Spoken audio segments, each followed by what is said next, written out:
Haleluya, salam damai sejahtera di dalam cinta kasih daripada Bapa kita Tuhan Yesus Kristus. Dan selamat pagi pada pagi hari ini Sabtu 7 Juni 2025. Kita selalu bersyukur, terima kasih hanya oleh rahmat dan anugerah Tuhan.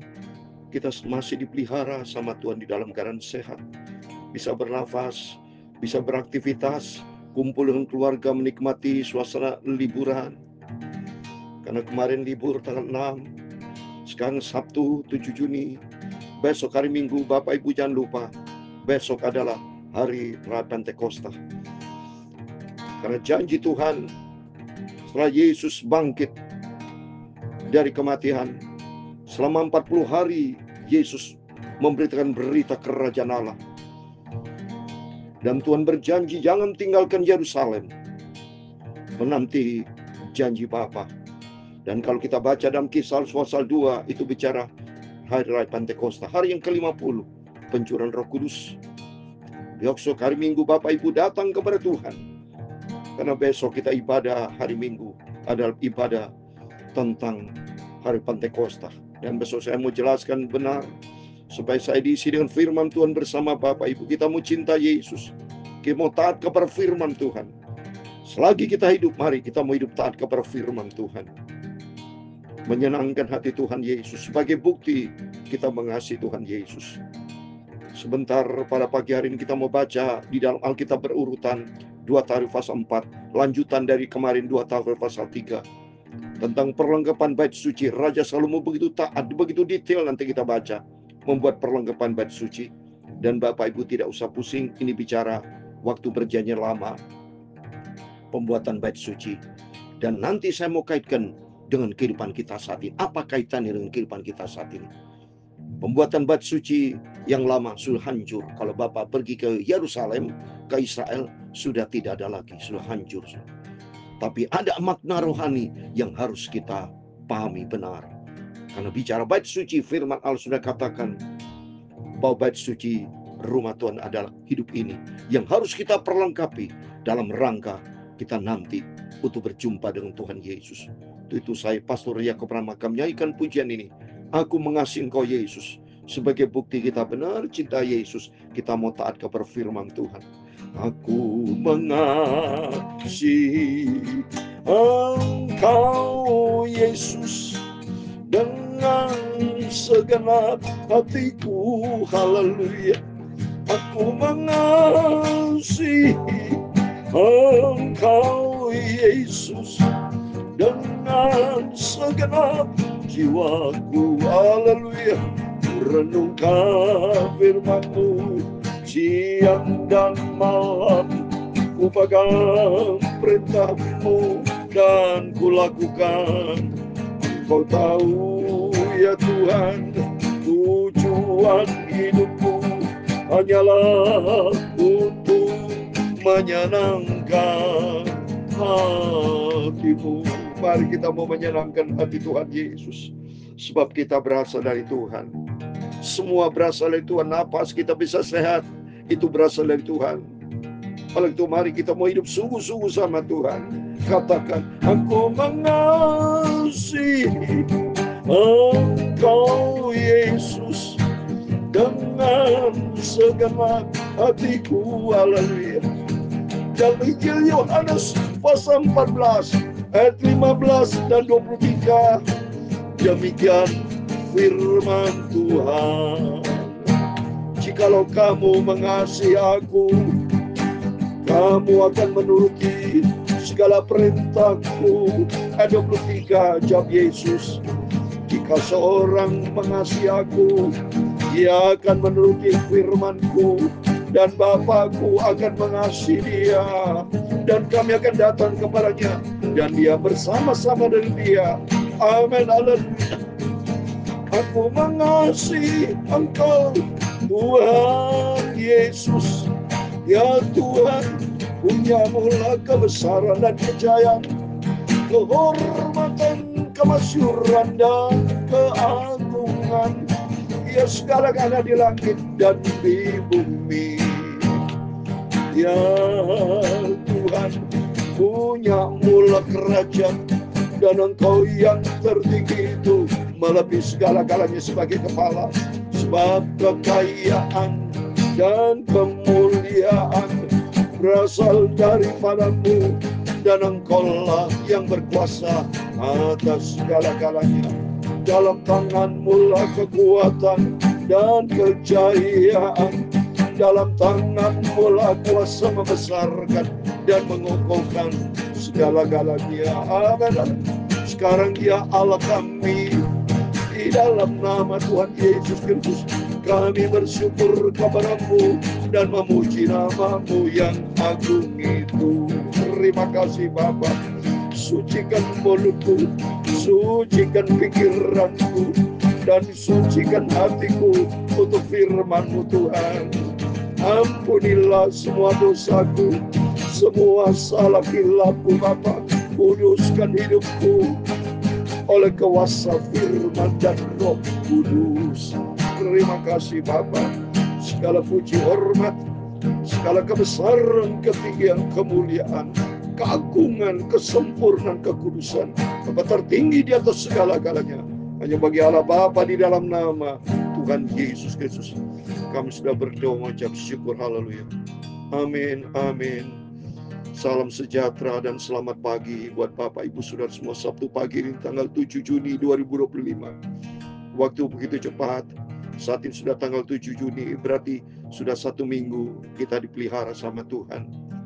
Mari kita mau nyatakan kita mencintai Yesus. Seperti tadi firman Tuhan katakan Yohanes 14 ayat 15-23, dikatakan ayat 15, "Jikalau kamu mengasihi aku, kamu akan menuruti segala perintahku." Jadi jelas setiap orang Kristen, setiap kita anak Tuhan, kalau ditanya apakah benar kita cinta Yesus, dan firman Allah katakan harus taat, menuruti segala perintahku. Tapi faktanya banyak orang Kristen tidak taat, tidak menjadi pelaku firman, hanya ngomong doang, omong-omong saudara. Ya, tapi tidak ada fakta sebagai bukti Yesus. Maka saya sebagai hamba Tuhan mengajak Bapak Ibu Saudara semua, ayo kita mau taat. Di ayat 23 dikatakan Yesus yang berkata, jawab Yesus, "Jika seorang mengasihi aku, ia akan menuruti firman-Ku, dan Bapakku akan mengasihi dia, dan kami akan datang kepadanya dan diam bersama dia." Amin. Ini Yesus yang sendiri katakan, jika Bapak Ibu bersama saya mencintai Tuhan, maka harus menuruti segala firman Tuhan. Dan janji Tuhan, Bapakku akan mengasihi dia, jadi Bapa kita, Yesus Kristus Tuhan kita, Bapa di surga akan mengasihi kita. Dan janji Tuhan, kami akan datang kepadanya. Ada penyertaan Tuhan. Akan datang berarti disertai Tuhan. Ada bersama dengan Tuhan. Kalau bersama dengan Tuhan aman kita. Dan janji Tuhan, kami akan datang kepada dan diam bersama. Diam bersama. Suatu hari kalau diam di bumi, kita disertai Tuhan. Juga kita akan diam di surga buat selama-lamanya. Amin. Untuk itu mari kita taat. Kita mau baca firman Tuhan rutin. Bapak Ibu ya, perjanjian lama, lanjutan kemarin 2 Tawar pasal 3, sekarang 1 pasal penuh kita membaca 2 Tawar pasal 4, demikian firman Tuhan. Lanjutan Raja Salomo membuat perlengkapan bait suci, saudara ya. Jadi kalau Bapak Ibu bait suci kehidupan kita nih, atau pelajaran tak bernakal, saudara ya. Saya mau bacaan pertama. Lalu ia membuat mezbah tembaga yang 20 hasta panjangnya dan 20 hasta lebarnya dan 10 hasta tingginya. Saya mau baca secara menyeluruh Bapak Ibu, nanti saya akan terangkan yang penting-penting Bapak Ibu ya. Sebab ini bicara bait suci, ini harus saya teliti dan Bapak Ibu mendengarkan baik-baik. Dan saya mau terangkan. Saya baca dulu supaya jelas, nanti saya mau terangkan ya. Ayat yang kedua, kemudian dibuatnya laut tuangan yang 10 hasta dari tepi ke tepi, bundar keliling 5 hasta tingginya, dan yang dapat dililitkan berkeliling oleh tali yang 30 hasta panjangnya ya. Jadi laut, jadi sini dibikin semacam bejana, bundar besar saudara ya. Bundar keliling 5 hasta tingginya ya. 1 hasta kalau menurut Ibrani Israel Yahudi itu 45, tapi kalau di Mesir 50 cm lebih saudara. Ya, itu beda ya. Kalau di Israel itu 1 hasta kurang lebih 45 cm, setengah meter lah ya. Di Mesir 51, ya kurang lebih setengah meter. Anggap aja setengah meter Bapak ya, kurang lebih ya. Di sebelah bawah tepinya ada gambar lembu-lembu yang melilingi, sama sekali 10 dalam hasta merangkum laut itu, berkeliling lembu itu 2 jajar, dituang setuangan dengan bejana. Bicara lembu. Semua bicara pengorbanan dari Tuhan Yesus sebagai domba lembu, saudara ya. Laut itu menumpang di atas 12 lembu, 3 menghadap ke utara dan 3 menghadap ke barat, 3 menghadap ke selatan dan 3 menghadap ke timur. Laut itu menumpang di atasnya, sedang segala buntut lembu itu menuju ke dalam. Bicara 3 utara, timur, barat, selatan. 3 bicara. 3 dari Tuhan Yesus Kristus sendiri. Jadi keselamatan dari Tuhan, pengorbanan Tuhan nanti semua ke umat manusia di muka bumi. Timur, selatan, timur, barat, lengkap saudara ya. Tebal laut itu setapak tangan dan tepinya serupa tepi piala seperti bunga bagong yang berkembang. Laut itu dapat membuat 3.000 bat air ya. Jadi berapa galon, berapa liter saudara ya. Jadi laut itu bicara kolam besar. Lagi pula dibuatnya 10 bejana pembasuhan, ditaruhnya 5 pada sisi kanan, 5 pada sisi kiri sebagai tempat pembasuhan. Di situ orang membasuh apa yang diperlukan untuk korban bakaran. Sedang laut itu adalah untuk para imam sebagai tempat membasuh. Jadi kolam basuhan untuk imam ya. Jadi bicara tentang baptisan air ini kalau dalam arti rohani buat kita ya. Jadi saya mau jelaskan nanti supaya lengkap ya saudara. Ia membuat 10 kandil emas sesuai dengan rancangannya dan menaruhnya di dalam bait suci, 5 sebelah kanan dan 5 sebelah kiri. Selanjutnya ia membuat 10 meja dan menempatkannya di dalam bait suci, 5 sebelah kanan dan 5 sebelah kiri. Ia membuat pula 100 bokor penyiraman dari emas. Ia membuat juga pelataran para imam, halaman besar dan pintu-pintu halaman itu, pintu-pintu dilapisnya dengan tembaga. Laut itu ditaruhnya pada sisi kanan arah tembaga, dan Huram membuat juga kuali-kuali penyodok-penyodok dan bokor-bokor penyiraman. Demikian Huram menyelesaikan pekerjaan harus dilakukan bagi Raja Salomo di rumah Allah. Jadi semua takut akan Tuhan, saudara. Salomo, Huram, Raja ya yang saya terangkan kemarin, dia komitmen membantu Raja Salomo dalam rangka membuat rumah Allah, perlengkapan bait suci. Yang kedua tiang dengan kedua bulatan ganja. Ya, saya bilang ganja ya, seperti ganja tiang ya, ujung ya. Jadi ini bukan ganja-ganja untuk berkaitan dengan makanan yang dilarang, ganja narkoba, bukan itu saudara. Ganja tiang ujung ya, di bulatan tiang ujung di kepala tiang itu, kedua jala yang menutup kedua bulatan, kedua ujung tiang itu. Ke-400 buah telima untuk kedua jala-jala itu, 2 jajar buah telima untuk 1 jala, guna menutup kedua bulatan ganja yang di atas. Jadi ujung ya, ujung yang di atas tiang itu. Juga telah dibuatnya kereta-kereta penopang dan bejana-bejana pembasuhan di atas kereta-kereta itu. Laut yang satu dan ke-12 lembu di bawahnya. Kuali-kuali penyodok-penyodok, garpu-garpu dan segala perlengkapan lain yang dibuat Huram Abi bagi Raja Salomo untuk rumah Tuhan adalah tembaga umpaman ya. Raja menuang semuanya itu di lembah Yordan, di dalam tanah liat antar Sukot dan Sendah. Salomo membuat segala perlengkapan itu dalam jumlah yang amat besar, sehingga berat tembaga tidaklah dihitung, tidak terhitung ya. Jadi begitu banyak Raja Salomo mempersiapkan semua begitu besar. Salomo membuat juga segala perlengkapan yang ada di rumah Allah, ini mezbah dan meja-meja tempat menaruh roti sajian. Ini disebut roti atau meja roti, saudara ya, di dalam bait suci. Lagi pula kandil-kandil emas murni dengan pelita-pelitanya untuk dinyalakan di depan ruangan belakang sesuai dengan peraturan. Kembang-kembangnya, pelita-pelitanya dan sepit-sepitnya dari emas, semuanya itu dari emas murni. Pisau-pisaunya, bokor-bokor penyiramannya, cawan-cawannya, dan perbaran-perbaran dari emas murni. Juga pintu masuk rumah itu dan pintu-pintu yang di sebelah dalam ke tempat Maha Kudus dan pintu-pintu ruang besar bait suci, semuanya dari emas. Amin. Demikian firman Tuhan. Saya mau terangkan. Jadi ini membangun bait suci. Ada disebut pelataran, ada di situ ada ruang Maha Kudus. Jadi ada 3 kelompok, saudara. Jadi bayangkan dalam satu ruangan, ya, dalam paling depan itu disebut halaman, halaman luar. Masuk lagi di dalam itu, di dalam lagi masuk itu, masuk ruang suci. Ibarat kalau Bapak dalam satu rumah, ada pasti rumah itu ada halaman, masuk ke ruangan tamu, masuk dalam ruangan Maha Kudus misalnya, dalam tempat kita istirahat, ruang keluarga. Jadi ada 3 golongan tempat, saudara. Halaman, ruang suci, dan ruangan Maha Kudus. Dan di situ disebut juga, saya mau terangkan secara singkat, saudara ya, sebab ini memang menangkut soal pelajaran itu, pelajaran tabernakel, saudara ya.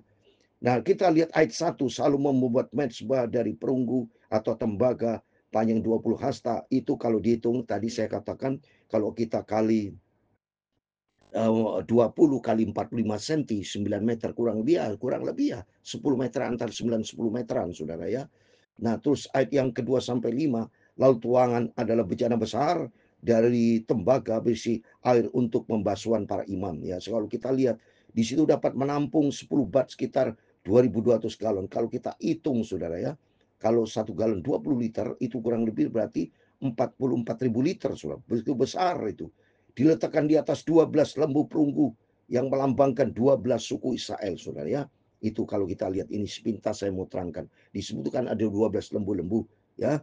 12 angka 12 itu dikaitkan 12 suku Israel. Jadi semua ada arti-arti, ada maksud-maksud ya. Bejana itu menyuci pakaian bagian korban bakaran, sementara air di laut tuangan itu digunakan untuk para imam saudara ya. Ayat ke-7, Salomo membuat 10 kandil emas. Kandil emas bicara menorah digunakan untuk menerangi tempat kudus, ruang di dalam bait suci. Jadi dalam bait suci itu ada meja roti, ada mezbah dupa, tempat untuk berdoa, ya dikaitkan dengan kehidupan kita saudara. Pelita emas itu kain, kandil emas, ya. Terus ada meja roti. Meja roti bicara firman Allah. Jadi ini punya arti rohani. Pelita emas kaki Dian itu saudara. Bicara tentang kehidupan kita harus menjadi pelita, menjadi dampak, menjadi garam. Ada lagi mezbah dupa di situ, itu dikatakan itu arti membangun hubungan doa dengan Tuhan. Jadi jelas itu arti-arti rohani saudara ya. Terus di ayat 9 dan 10, peratalan ada ruang luar tempat orang Israel berkumpul imaman. Jadi saya katakan tadi halaman luar. Kalau halaman luar Kristen, banyak orang Kristen hanya di luar, tidak masuk dalam ruang suci. Kalau sudah baca di Wahyu 11, luar halaman luar itu tidak terukur, itu nanti akan mengalami masa-masa antikris. Ya, nanti besok saya akan terangkan kembali berkaitan dengan pelajaran tabernakel saudara, supaya kita jelas ya, supaya kekristenan kita jangan sampai kita hanya Kristen di luar, Kristen tanpa pertobatan, hanya luar tidak ada pertobatan, tapi harus kita bertobat, hidup di dalam kebenaran firman Tuhan. Maka di dalamnya ada pelita emas, ada meja roti, ada mezbah dupa. Ada roti-roti sajian tadi meja, ada roti, itu bicara firman Allah. Karena Yesus berkata, akulah roti kehidupan. Meja bicara hati. Biar hati kita diisi dengan firman Tuhan. Hati kita diisi dengan kebenaran firman Tuhan. Dan ada kandil-kandil emas. Bicara supaya kehidupan kita dipakai Tuhan menjadi pelita. Dan firman Allah genap saudara. Dan waktu Yesus berkata di dalam Injil Matius pasal 5. Supaya kami menjadi terang dunia. Kalau kita lihat Matius pasal 5 ayat 14. Dikatakan kamu adalah terang dunia. Kota yang terletak di atas gunung tidak mungkin terus. Jadi Tuhan mau pakai kita supaya Tuhan menjadikan kita menjadi kaki Dian yang menyala. Itu dikatakan menyala saudara. Tidak boleh mati itu. Menyala. Jadi kehidupan kita dipakai Tuhan supaya apa? Supaya hidup kita menjadi berkat. Pelita-pelita yang nyalakan ayat 20. Lagi pula kandil-kandil dari emas murni dengan pelita-pelitanya untuk dinyalakan di depan ruangan belakang. Sudah peraturan. Nyala saudara. Hidup kita harus menyala. Menjadi berkat hidup kita, berdampak bagi dunia ini supaya kehidupan kita menjadi berkat. Yang jelas di sini kita membangun perlengkapan bait suci. Kehidupan kita harus diperlengkapi dengan kebenaran firman Tuhan. Harus kita ada meja roti bicara firman Allah harus ada di dalam kehidupan kita. Supaya kita menjadi pelaku firman. Kekristenan bukan teori, tapi kekristenan menjadi pelaku firman. Seperti dalam Yakobus pasal 1:22. Kita bukan hanya pendengar saja, bohong, tapi harus kita menjadi pelaku firman Tuhan. Sehingga kalau kita menjadi pelaku firman Tuhan, kita menjadi pelita, menyala terus, menjadi berkat. Hidup kita menjadi garam, berdampak dalam rumah tangga, dalam pekerjaan, dalam pelayanan. Hidup kita berdampak. Dan harus ada mezbah dupa, harus penuh dengan doa, hubungan akrab dengan Tuhan Yesus. Supaya hidup kita berkenan sama Tuhan. Supaya nanti kelak di ayat 22, masuk ke tempat yang maha kudus. Maha kudus bicara tempat Tuhan. Hadirat Allah the Shekinah glory. Dan kalau kita hidup benar sama Tuhan, penuh dengan doa, hubungan akrab dengan Tuhan, di situ Tuhan akan menyatakan kemuliaannya buat setiap kita. Oleh itu kerinduan kita bersama. Mari kita mau cinta Tuhan Yesus. Kalau kita cinta Tuhan Yesus, kita menjadi pelaku firman Tuhan.